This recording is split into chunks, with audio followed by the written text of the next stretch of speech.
Il existe les méthodes plus appropriées pour résoudre les équations. Pas besoin de faire une méthode d'approximation, mais on est obligé d'utiliser les fonctions, on peut dire particulières, pour pouvoir trouver l'expression des solutions.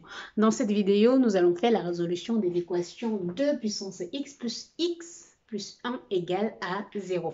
Pour débuter, je vais vous mettre la forme générale de ces équations. Donc, ce sont les équations de la forme A, lambda puissance x plus bx plus c égale à 0.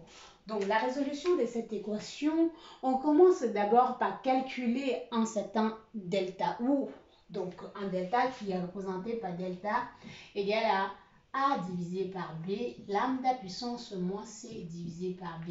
Donc, ça, c'est la première étape. Par la suite, comme vous voyez ce que j'ai fait dans la vidéo sur la résolution de l'équation avec exponentielle, on va calculer le W qui représente la fonction de D'Alembert, mais cette fois, c'est une fonction de D'Alembert particulière. Là, qui est indicée en lambda, et le lambda qui est la valeur qui se retrouve dans l'équation. Donc, pour une valeur quelconque donnée, donc si je fais le W de quelque chose que je peux appeler par exemple de A, je peux dire ça comme ça.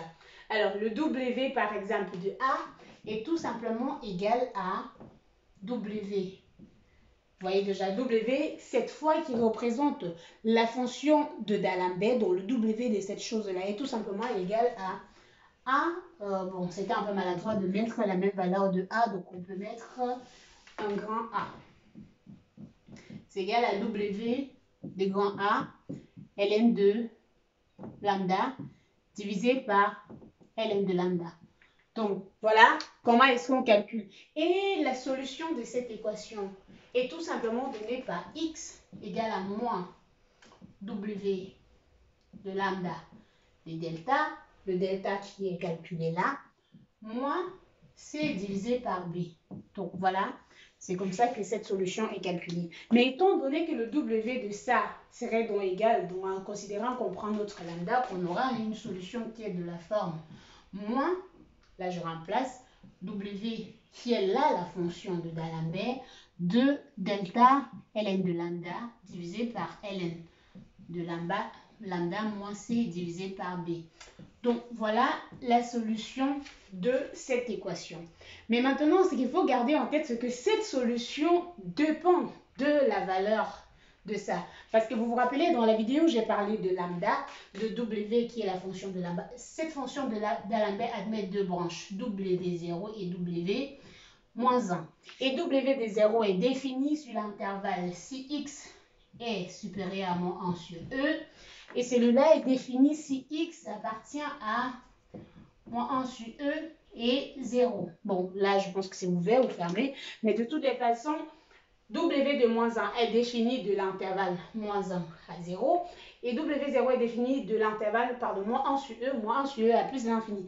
Ça veut dire que si votre valeur qui est là, si cette valeur, en fait, se trouve dans cet intervalle, alors elle admet deux valeurs. Mais si cette valeur, alors l'équation admet deux valeurs, mais si cette valeur ne se trouve pas dans cet intervalle, vous aurez tout simplement une solution. Et si à défaut, le x est déjà inférieur à moins 1 sur E, vous n'aurez pas de solution. Donc, voilà ce qu'on va faire pour résoudre notre équation qu'on a là. Donc, pour continuer en prenant l'équation, on identifie d'abord dans notre équation A égale à 1, B égale à 1, C égale à 1 et lambda égale à 2. Donc, si je calcule le delta de l'équation que nous avons choisie là, en calculant delta, j'aurai tout simplement delta égale 2. C'est là 2 puissance moins 1. Donc, si on peut le remettre à qui fait 1 sur 2. Donc, voilà, ça c'est la première étape. Deuxième étape, je dois calculer ce W. Donc, je vais calculer W de 2 de delta. Ça sera tout simplement égal à W qui est la fonction de D'Alembert, de la valeur que j'ai trouvée là, ça fait 1 sur 2, ln de lambda qui est 2, divisé tout simplement par ln de 2. Alors, si on fait un calcul de la valeur de ln de 2, on va faire ln de 2 divisé par 2. Donc, vous voyez là, et à ce moment-là, c'est de dire, est-ce que quand je calcule ln de 2 divisé par 2, ça me donne une valeur qui est là, ou ça me donne une valeur qui est en avant.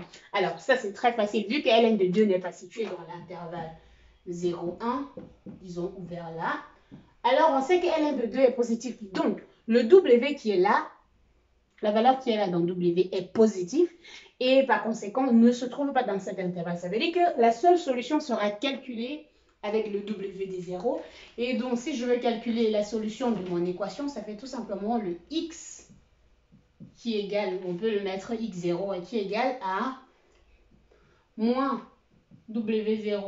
On peut directement mettre, même si on met W, on sait qu'on aura toujours une valeur W0 de 1 sur 2 ln de 2 divisé par ln de 2 moins 1. Parce que notre C divisé par B, ça fait C qui est égal à 1, B égale donc. Pour conclure, je peux juste remettre là, ou juste là, hein. Voilà. Donc, la solution de notre équation, c'est x0 égale à moins w0 de 1 sur 2, ln de 2, divisé par ln de 2 moins 1. Alors, comme j'ai dit dans d'autres vidéos, ces valeurs peuvent être calculées de façon numérique sans problème. Et parfois, dans certains cours d'informatique, on sait déjà que la valeur existe lorsque la valeur est positive là. Elle existe uniquement pour W0 et peut-être pas la peine parce que vous pouvez utiliser le code de Lambert. W, vous mettez là l'indice qui est 0 et vous mettez le nombre que vous voulez calculer 1 sur 2, ln de 2. Ça, c'est des formules que vous pouvez retrouver dans MATLAB. Donc, voilà globalement ce qu'on fait. Mais maintenant, si on choisit par exemple un exemple où on a plutôt la fonction. Donc, imaginez qu'on avait plutôt quelque chose qui va être négatif. C'est un peu comme si on avait quelque chose qu'on va retrouver une valeur à l'intervalle. On va retrouver une valeur dans cet intervalle. 1 sur 2. Ensuite, 0. Donc, si vous arrivez à calculer de telle sorte que lorsque vous calculez votre W de lambda, vous calculez cette valeur et vous trouvez ceci situé entre ça et ça, alors votre équation admet deux solutions. Vous aurez un x1 qui sera calculé avec W0 et un x2 qui sera calculé avec W2 moins 1. Et là, donc, vous aurez la W0 de la valeur que vous avez calculée et pareil, moins C divisé par B. Donc, voilà, c'est ce qui est normalement utilisé pour calculer ou pour résoudre ces équations différentielles. Et comme j'ai dit au début de la vidéo, généralement, ou parfois au lycée, ce qu'on utilise comme méthode, c'est pouvoir faire les approximations et faire tout le processus qu'il faut pour pouvoir trouver la valeur. Mais voilà une méthode correcte qu'on peut utiliser généralement. Et comme je le rappelle toujours, c'est bien sûr une fonction particulière, mais ça reste une fonction qui est connue et a ses expressions. Et si vous voulez faire numériquement, ce n'est qu'à calculer en disant une approximation comme vous le faites souvent pour la valeur de E. Voilà, c'est tout pour cette vidéo. On se retrouve pour une prochaine vidéo.